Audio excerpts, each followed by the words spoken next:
نحمدہ ونصلی علی رسولہ الکریم اما بعد فاعوذ باللہ من الشیطان الرجیم بسم اللہ الرحمن الرحیم رب اشرح لی صدری ویسر لی امری واحلل عقدۃ من لسانی یفقہوا قولی ربنا لا تؤاخذنا ان نسینا واخطانا۔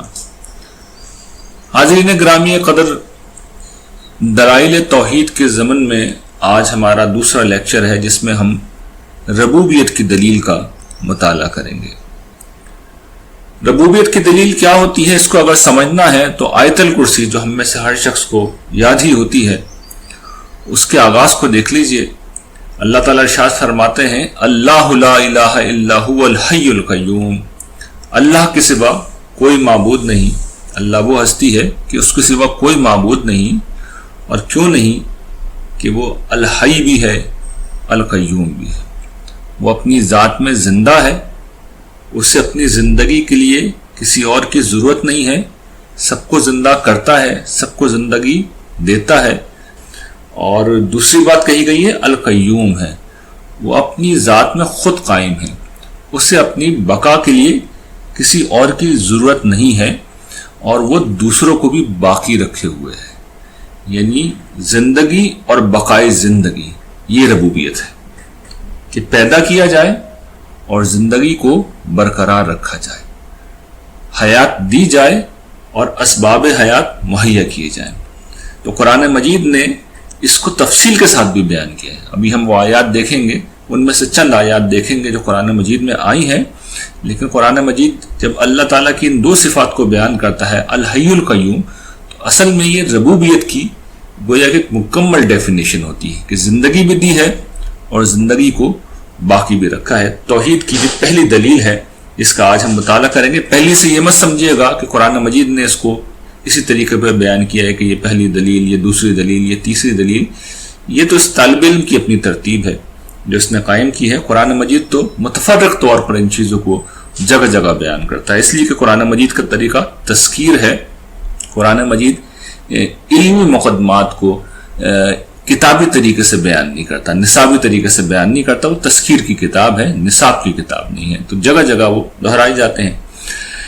اس زمن میں جو بات سب سے پہلی سمجھنے کی ہے کہ دیکھیے یہ جو زندگی ہے، یہ جو ربوبیت ہے، یہ تو ایک ناقابل تردید مشاہدہ ہے، یعنی کرۂ ارض واحد جگہ ہے اس کائنات میں، جتنی بھی کائنات انسانوں نے دیکھی ہے، کہ جہاں زندگی پائی جاتی ہے، اور زندگی کو برقرار رکھنے کے لیے جو ہزاروں لاکھوں اسباب ہو سکتے ہیں وہ سب کے سب پائے جاتے ہیں، اور وہ اتنے زیادہ ہیں کہ اگر ان کی گنتی کی جائے تو ہم تھک جائیں گے، وہ اسباب ختم نہیں ہوں گے۔ ان میں سے چند موٹے موٹے اسباب میں آپ کے سامنے رکھ رہا ہوں، اس لیے کہ ہم میں سے ہر شخص بادنا تعامل سے سمجھ سکتا ہے۔ مثال کے طور پر زمین آپ کے علم میں ہے کہ سورج سے کم و بیش 9 کروڑ میل کے فاصلے پہ ہے، یہ ایک فاصلہ ہے، اور اس فاصلے کی بنا پر، اس خاص فاصلے کی بنا پر ہماری زمین پر ایک بالکل معتدل درجہ حرارت موجود ہے، یعنی انسان نہ بہت زیادہ درجہ حرارت برداشت کر سکتے ہیں، نہ بہت کم درجہ حرارت برداشت کر سکتے ہیں، تو انتہائی مناسب، متوازن اور معتدل ٹیمپریچر ہے جس میں ہم جی رہے ہیں، اور یہ اس فاصلے کی وجہ سے جو زمین اور سورج کے درمیان ہے۔ پھر دن اور رات کا مسلسل آنا جانا، اگر زمین پر مستقل دن رہے تو آپ جانتے ہیں کیا ہوگا، درجہ حرارت بڑھتا چلا جائے گا، اور پھر ایک وقت آئے گا کہ یہ زمین جہنم بن جائے گی، اور اگر مسلسل رات رہے تو درجہ حرارت گرتا چلا جائے گا۔ اور معاملہ صرف درجہ حرارت کا نہیں ہے، بلکہ ہمیں رات اس لیے چاہیے ہوتی ہے کہ ہم سکون سے سو سکیں، اور ہمیں دن اس لیے چاہیے ہوتا ہے کہ ہم اپنے کام کر سکیں۔ تو یہ سلسلہ ہے جو مستقل طور پر اللہ تعالیٰ نے باقی رکھا ہوا ہے۔ اسی طریقے سے ہم جس فضا میں سانس لیتے ہیں وہاں مختلف گیسیں موجود ہیں، ان کا ایک خاص تناسب ہے۔ یہ تناسب اگر بگڑ جائے تو پھر زندگی باقی نہیں رہ سکتی۔ اس میں بعض گیسیں زہریلی ہیں، خود ہماری جو آکسیجن ہے اس کے متعلق معلوم ہے کہ اس تناسب میں نہ ہو، ذرا سی زیادہ ہو جائے تو ہر چیز کو آگ لگ جائے۔ آکسیجن جو ہے وہ چیزوں کو آگ لگا دیتی ہے۔ تو یہ جو زندگی ہے، اور پھر خاص طور پہ جو لائف سپورٹنگ سسٹم ہے، یعنی سمجھیے کہ اوزون سے لے کر اوشن تک، یعنی سمندر بھی اس میں شامل ہیں، اوزون کی لیئر بھی شامل ہے، اور اس میں سے کوئی چیز بھی اگر اپنا فنکشن سر انجام دینا ختم کر دے یا اس کی اپنی ہستی ختم ہو جائے، اس کا وجود ختم ہو جائے، ان دونوں صورتوں میں زندگی ختم ہو جائے گی۔ تو یہ ساری چیزیں ہمارے سامنے ہیں، اور پھر اس کے نتیجے میں اس پورے لائف سپورٹنگ سسٹم کی بنا پر آپ دیکھتے ہیں کہ ایک زندگی کی ایسی انواع لاکھوں کروڑوں کی تعداد میں وجود میں آتی ہے کہ انسان حیران رہ جاتا ہے۔ اور سب کو چھوڑیے، خود اپنے وجود کو دیکھیے کہ ہمارے اپنے وجود میں کتنی حیرت انگیز نشانی ہے۔ ہم کس طریقے سے حیرت انگیز طور پہ اپنی ماؤں کے پیٹ میں مختلف مراحل سے گزرتے ہیں۔ قرآن ان کا بیان بھی کرتا ہے کہ انسان نطفہ ہوتا ہے، اور پھر انسان مضغہ ہوتا ہے، اور پھر انسان اس کے اندر ہڈیاں بنتی ہیں گوشت میں سے، پھر اس کے اوپر کھال چڑھتی ہے، اور پھر ایک دوسری مخلوق بن کے انسان اس دنیا میں جنم لیتا ہے۔ پھر انسان جب اس دنیا میں آتا ہے تو وہ کچھ نہ کھا سکتا ہے، نہ کچھ پی سکتا ہے۔ تو ایسے میں اللہ تعالیٰ نے اس کی ماں کے وجود کو اس کے لیے خوراک کا خزانہ بنا دیا، یعنی اسے کوئی مسئلہ ہی نہیں ہے انسان کو، نہ ماں کو کوئی مسئلہ ہے، نہ محنت کرنی پڑ رہی ہے، نہ مشقت کرنی پڑ رہی ہے۔ قرآن اس کو جانوروں کے حوالے سے بیان کرتا ہے، لیکن یہ بات ماں کے بارے میں بھی اتنی ٹھیک ہے۔ جانوروں کے بارے میں اللہ تعالیٰ توجہ دلاتے ہیں کہ ہم گوبر اور خون کے بیچ سے دیکھو کیسا تمہیں مشروب پلاتے ہیں، یہ جو دودھ ہے، اور یہی معاملہ ہماری ماؤں کا ہوتا ہے کہ ان کا وجود ہمارے لیے خوراک کا خزانہ بن جاتا ہے۔ کتنی حیرت انگیز بات ہے۔ پھر ایک وقت آتا ہے کہ ہمارے جسم کو ضرورت ہوتی ہے کہ وہ ٹھوس غذائیں کھائیں، تو اچانک ہمارے دانت نکل جاتے ہیں، اور پھر ہم اس کائنات میں جو طرح طرح کے انواع اقسام کی لذیذ غذائیں ہیں، اور ان کی ایسی غذائیں ہیں کہ جن کی کوئی حد ہی نہیں ہے، ایسی ورائٹی ہے۔ دیکھیے جانور جو ہیں وہ صرف چارہ کھاتے ہیں، جو شیر ہیں، جو درندے ہیں وہ گوشت کھاتے ہیں، جو نباتات ہیں ان کی غذا کچھ اور ہے، لیکن انسان دیکھیے کہ کتنی ورائٹی میں غذائیں کھا سکتا ہے، کیسے ذائقے ہیں جو محسوس کر سکتا ہے۔ تو ہر طرح کی غذا بھی کھا سکتا ہے، یعنی ضرورت بھی پوری ہو رہی ہے، اور ذوق جمال کی تسکین بھی ہو رہی ہے۔ کیسا غیر معمولی انتظام ہے۔ اور پھر انسان، اب یہ دیکھیے بڑی عجیب و غریب بات ہے کہ انسان جب کوئی پروڈکٹ بناتے ہیں تو انسان کیا کرتے ہیں کہ انسان ایک فیکٹری لگاتے ہیں، فیکٹری میں پروڈکٹ بنتی ہے، لیکن انسان عجیب و غریب مخلوق ہے کہ وہ خود ہی فیکٹری بھی ہے، خود ہی پروڈکٹ بھی ہے۔ یعنی ایک خاص عمر کو پہنچنے کے بعد یہ جو انسان ہے، بلوغت کے بعد اس میں تبدیلیاں آتی ہیں، اور انسان نسل انسانی کو آگے بڑھانے کے قابل ہو جاتے ہیں۔ اور پھر اس میں بھی بڑی دلچسپ بات یہ ہے کہ انسان جو ہے ہمیشہ مرد عورت کا جو جوڑا ہے، تو چلیے یہ تو انسانوں کو آگے بڑھنے کے لیے ضرورت ہے اس کی، لیکن یہ پیدا بھی اسی تعداد میں ہوتے ہیں۔ یعنی اگر دنیا میں صرف 10% مرد ہوں اور 90% عورتیں ہوں، یا اس کے برعکس معاملہ ہو، تو کیا ہوگا؟ یا مرد پیدا ہونے بند ہو جائیں یا عورتیں پیدا ہونے بند ہو جائیں، تو آپ سوچیے کیا ہوگا۔ لیکن حیرت انگیز طور پہ ہم دیکھتے ہیں کہ بیلنس بالکل برابر ہے، اور کبھی کسی وجہ سے، جیسے جنگوں میں مرد بعض اوقات بہت مرتے ہیں، پہلی جنگ عظیم میں، دوسری جنگ عظیم میں، یہ توازن اگر بگڑ جائے تو اللہ تعالیٰ اس توازن کو ٹھیک کر دیتے ہیں۔ تھوڑے عرصے میں توازن ٹھیک ہو جاتا ہے، مرد عورت برابر ہو جاتے ہیں، کوئی 1-8% آگے پیچھے کا فرق ہوتا ہے۔ لیکن آپ دیکھیے کہ یہ سب کچھ اللہ تعالیٰ نے کیا ہے۔ اچھا، اس میں بھی وہی پہلو ہے، ضرورت بھی ہے کہ انسان، اگر یہ مرد عورت نہ ہو تو انسان مر جائیں گے، ختم ہو جائیں گے۔ اور یہ انسان کے ذوق جمال کا بھی ایک غیر معمولی پہلو ہے جو اس کے اندر ظاہر ہوتا ہے۔ یہ جتنی آپ کی شاعری ہے، عشق و عاشقی کے مضامین ہیں، وہ سب یہیں سے جنم لیتے ہیں۔ تو انسان کی زندگی میں ساری خوبصورتی اصل میں اسی تعلق کی وجہ سے آتی ہے۔ تو یہ ربوبیت کا حیرت انگیز انتظام ہے جو اس دنیا میں ہے، اور اس کے اتنے پہلو ہیں کہ اگر میں اس کی تفصیل کروں تو گھنٹوں گزر جائیں اور ختم نہ ہو۔ قرآن مجید کے چند مقامات میں آپ کے سامنے مختصر رکھ دیتا ہوں۔ سورہ بقرہ میں اللہ تعالیٰ ارشاد فرماتے ہیں، یا ایھا الناس اعبدوا ربکم الذی خلقکم والذین من قبلکم لعلکم تتقون۔ اے انسانوں، اپنے اس پروردگار کی عبادت کرو جس نے تمہیں پیدا کیا، اور جو تم سے پچھلے لوگ گزرے ہیں ان کو بھی پیدا کیا، لعلکم تتقون، تاکہ تم اس کے غصے سے، اس کے غضب سے بچ سکو، اس کی پکڑ سے بچ سکو۔ اور پھر اللہ تعالیٰ کہتے ہیں وہ کیسی ہستی ہے، الذی جعل لکم الارض فراشا، جس نے تمہارے لیے زمین کو فرش بنایا، والسماء بناء، وانزل من السماء ماء فاخرج به من الثمرات رزقا لکم فلا تجعلوا للہ اندادا وانتم تعلمون۔ اب اللہ تعالیٰ یہ کہتے ہیں کہ دیکھو وہ ہستی پروردگار کی ہے جس نے تمہارے لیے زمین کو فرش بنایا اور آسمان کو چھت بنایا، اور پھر تمہارے لیے آسمان سے پانی برسایا، اور اس پانی سے پھر مختلف پھل نکالے جو تمہارے لیے سامان رزق ہیں۔ تو دیکھو تم خدا کے ہمسر نہ ٹھہراؤ، در حال ہے کہ تم جانتے ہو. جان بوجھ کے خدا کے ہمسر نہ ٹھہراؤ، اس لیے کہ ساری نعمتیں اس نے دے رکھی ہیں. وہ تمہارا رب ہے، تمہارا خالق ہے، تمہارا مالک ہے. اس نے تمہیں پیدا کیا ہے، زندگی کو وہی باقی رکھے ہوئے ہے، اور اس درجے کی نعمتیں تمہیں دے رکھی ہیں، تو اسی کی عبادت کرو. تو یہ قرآن مجید توجہ دلاتا ہے. سورہ بقرہ میں ہی اللہ تعالیٰ آگے ارشاد فرماتے ہیں وَإِلَٰهُكُمْ إِلَٰهٌ وَاحِدٌ لَا إِلَٰهَ إِلَّا هُوَ الرَّحْمَٰنُ الرَّحِيمُ. تمہارا معبود ایک ہی رب ہے، ایک ہی معبود ہے، وہ سراپا رحمت ہے، اس کی شفقت ابدی ہے. دیکھو تو صحیح اس نے کیا کیا ہے. اب اللہ تعالیٰ توجہ دلاتے ہیں إِنَّ فِي خَلْقِ السَّمَاوَاتِ وَالْأَرْضِ وَاخْتِلَافِ اللَّيْلِ وَالنَّهَارِ وَالْفُلْكِ الَّتِي تَجْرِي فِي الْبَحْرِ بِمَا يَنْفَعُ النَّاسَ وَمَا أَنزَلَ اللَّهُ مِنَ السَّمَاءِ مِن مَّاءٍ فَأَحْيَا بِهِ الْأَرْضَ بَعْدَ مَوْتِهَا وَبَثَّ فِيهَا مِن كُلِّ دَابَّةٍ وَتَصْرِيفِ الرِّيَاحِ وَالسَّحَابِ الْمُسَخَّرِ بَيْنَ السَّمَاءِ وَالْأَرْضِ لَآيَاتٍ لِقَوْمٍ يَعْقِلُونَ.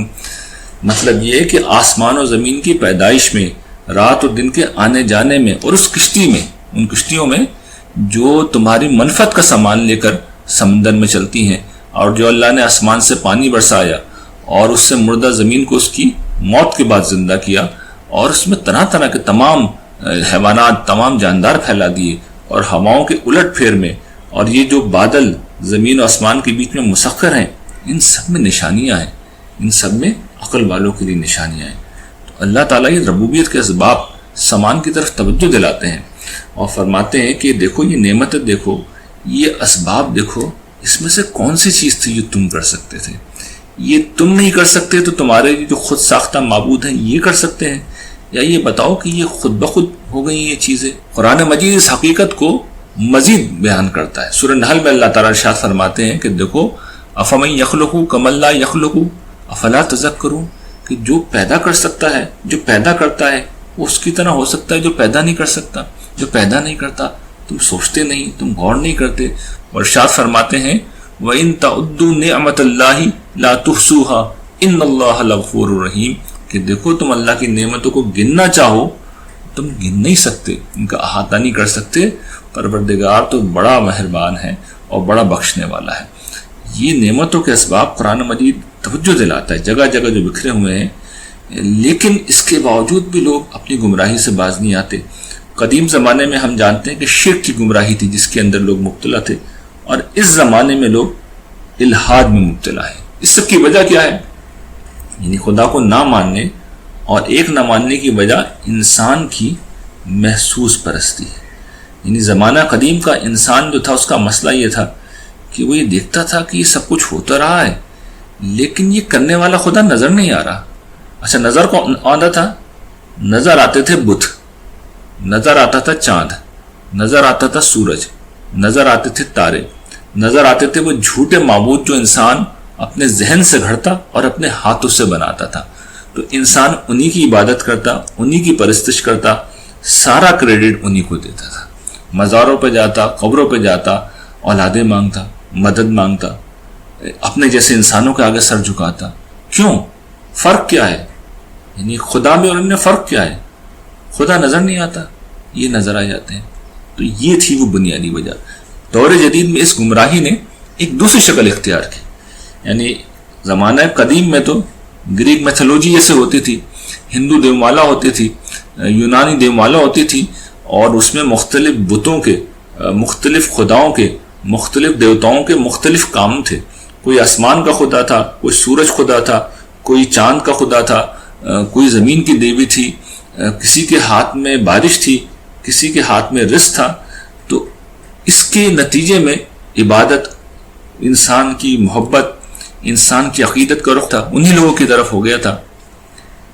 دور جدید میں انسان ایک دفعہ پھر ایک دوسرے پہلو سے اسی محسوس پرستی کا شکار ہوا. اسے اب بھی خدا نظر نہیں آتا.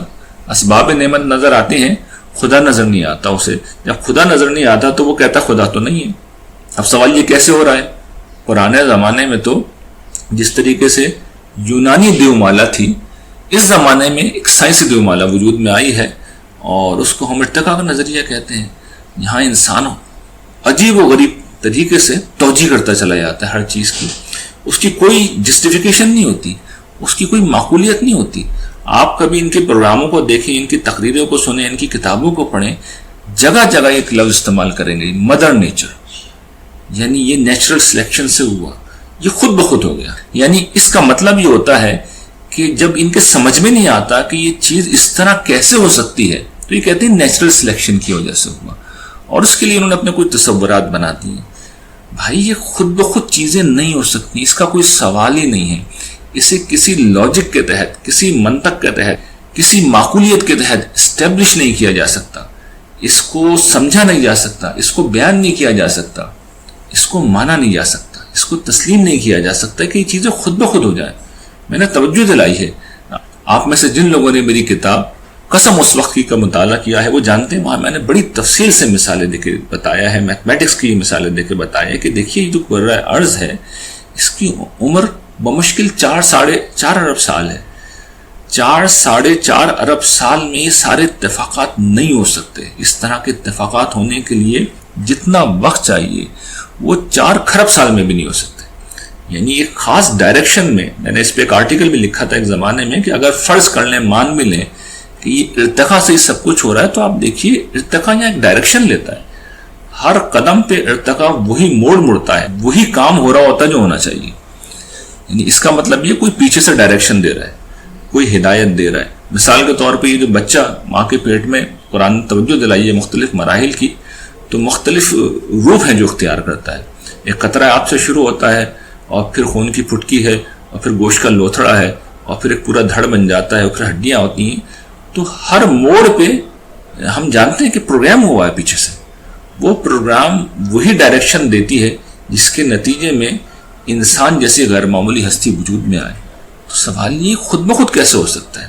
اس کا مطلب ہے کہ کوئی ہے جو پیچھے کھڑا ہوا ہے. چلیے آپ نے کیا کیا، آپ نے قانون دریافت کر لیا، لیکن وہ قانون کسی نے بڑی ذہانت کے ساتھ بنایا ہے، بڑی قدرت کے ساتھ بنایا، بڑی حکمت کے ساتھ بنایا. اس کا کیسے انکار کر سکتے ہیں؟ لیکن انسان انکار کرتے ہیں.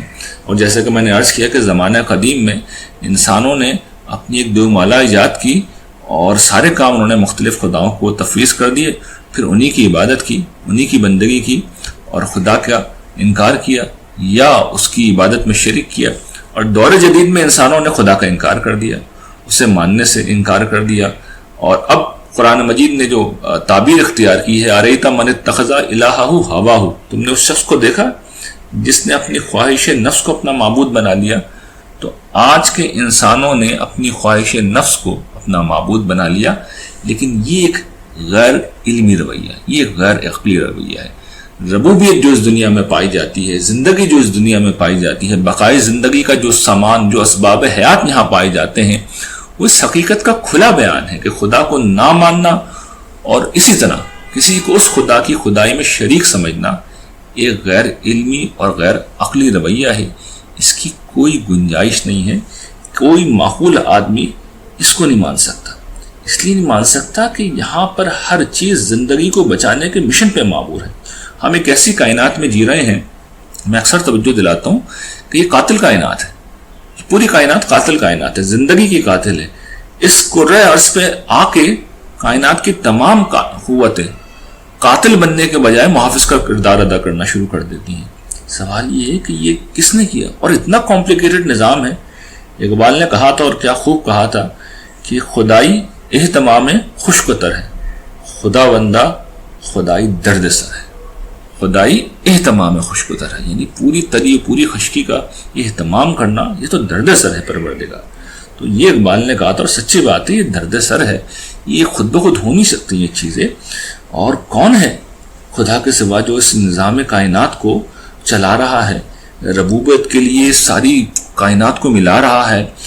وہ سمندر، سورج، ہوا، بادل، فضا، زمین، پہاڑ، دریا، سب کو ملاتا ہے. سوچیے اس کے بعد ہم ایک پانی کا گھونٹ پیتے ہیں، اس کے بعد ایک کھانے کا نوالا کھاتے ہیں، اور یہاں پر ہم کیا کرتے ہیں اس کے بعد کہ زمانہ قدیم میں جو لوگ کرتے تھے کہ کسی کو اپنی مشکلات کا حل کرنے والا قرار دے دیا، اور کسی کو خزانہ بخشنے والا قرار دے دیا، کسی کو اللہ کا بیٹا قرار دے دیا. تو قرآن اس پہ تبصرہ کیا کرتا ہے کہ ان ہی الا اسماء سمیتموہا، یہ تمہارے گھڑے میں نام ہے.